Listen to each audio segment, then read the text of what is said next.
ഓരോ ആയുർവേദ ഡോക്ടേഴ്സും വളരെ അധികം ഐഡിയാസ് അവരവരുടെ ഉള്ളിലുണ്ടായിരിക്കും. നല്ല നോളജസും അവരുടെ ഉള്ളിലുണ്ടായിരിക്കും.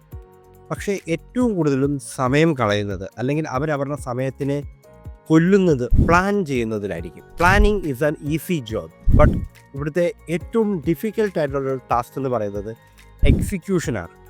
ആ എക്സിക്യൂഷൻ ചെയ്യുമ്പോൾ ഉണ്ടാകുന്ന ചലഞ്ചുകളെ ഫേസ് ചെയ്യുന്നതിലാണ്. അതൊരു ക്ലിനിക്ക് സ്റ്റാർട്ട് ചെയ്യുന്നതിലാവട്ടെ, ഒരു പ്രൊഡക്റ്റ് മാനുഫാക്ചർ ചെയ്യുന്നതിലായിക്കോട്ടെ, ഒരു ഡിജിറ്റലി കോഴ്സ് ബിൽഡ് ചെയ്യുന്നതിലായിക്കോട്ടെ, അതല്ലെങ്കിൽ ഒരു സ്പായുടെ ഒരു സെറ്റപ്പ് സ്റ്റാർട്ട് ചെയ്യുന്നതിലായിക്കോട്ടെ, ഇവിടുത്തെ നിങ്ങൾ എക്സിക്യൂട്ട് ചെയ്യാൻ എത്രത്തോളം ലേറ്റ് ആകുന്നോ അത്രത്തോളം നിങ്ങൾ ജീവിതത്തിൽ തോൽക്കുകയാണ്.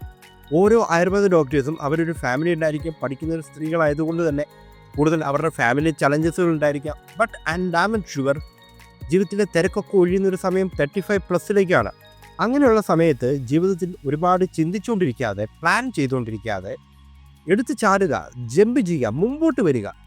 അങ്ങനെ എക്സിക്യൂഷൻ ചെയ്ത് ചലഞ്ചസിനെ നിങ്ങൾ ഫേസ് ചെയ്യുമ്പോഴാണ് നിങ്ങളുടെ ഉള്ളിലെ ഏറ്റവും നല്ല കോറായിട്ടുള്ള, ക്ലാരിറ്റിയുള്ള, പ്യൂരിഫൈഡ് ആയിട്ടുള്ള സോളിന് പ്രവർത്തിക്കാൻ സാധിക്കുക. And that will make you who you are. ഈ സമൂഹത്തിൽ നിങ്ങൾ ആരാണ് എന്നുള്ളത് അവിടെയാണ് കാണിക്കുക. So each and every Ayurveda doctors ഈ വീഡിയോസ് കാണുന്നവർ നിങ്ങളുടെ ഉള്ളിലെ കോറിനെ കൊണ്ടുവരാനും ആ ക്ലാരിഫൈഡ് ആയിട്ടുള്ള, പ്യൂരിഫൈഡ് ആയിട്ടുള്ള സോളിന് അതിൻ്റെ കർമ്മം, അതിൻ്റെ ധർമ്മം അനുഷ്ഠിക്കാനുള്ള ഒരു പാത്വേ നിങ്ങൾ സൃഷ്ടിക്കാനായിട്ട് ശ്രമിക്കുക.